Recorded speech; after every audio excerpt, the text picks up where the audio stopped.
नमस्कार, स्वागत है आपका। मेरा नाम है विपिन बेबाक। समाजवादी पार्टी के राष्ट्रीय अध्यक्ष अखिलेश यादव ने मिर्जापुर में भारतीय जनता पार्टी पर जमकर निशाना साधा है। तो वहीं मजवा में बीजेपी सांसद की मटन पार्टी पर मचे बवाल पर तंज कसा है।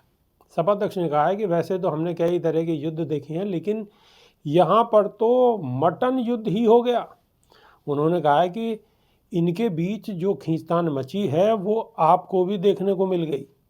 अखिलेश यादव ने मजवा सीट पर पिछले दिनों बीजेपी सांसद विनोद बिंद की बकरा पार्टी में बोटी को लेकर मचे हंगामे पर निशाना साधते हुए कहा है कि वैसे तो बहुत सारी चीज़ें लोकप्रिय हो जाती हैं, लेकिन उनका कारण नहीं पता चला। आपकी विधानसभा की भी एक घटना बहुत लोकप्रिय हो गई। मुझे पता चला कि यहाँ पर मटन युद्ध हुआ। सपा अध्यक्ष ने कहा कि वैसे तो हमने तरह तरह के युद्ध देखे हैं, लेकिन ये मटन युद्ध तो इतिहास में दर्ज हो गया।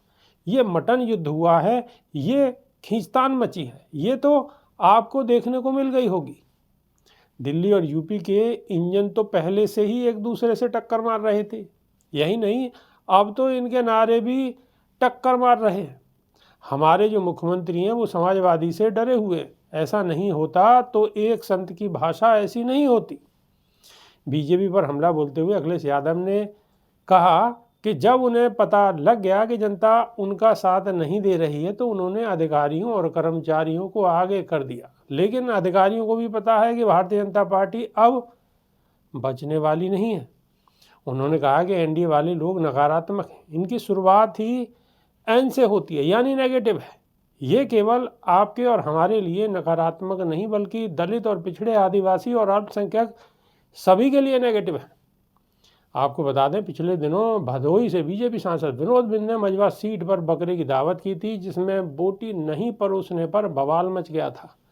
खाने की थाली में सिर्फ रसा परोसने पर एक शख्स ने खाना परोस रहे व्यक्ति को थप्पड़ जड़ दिया, जिसके बाद जमकर बाल्टी और बर्तनों के साथ दोनों पक्षों में मारपीट देखने को मिली थी और पूरे देश में इसको लेकर चर्चा हुई थी। अभी के लिए सिर्फ इतना ही। नमस्कार।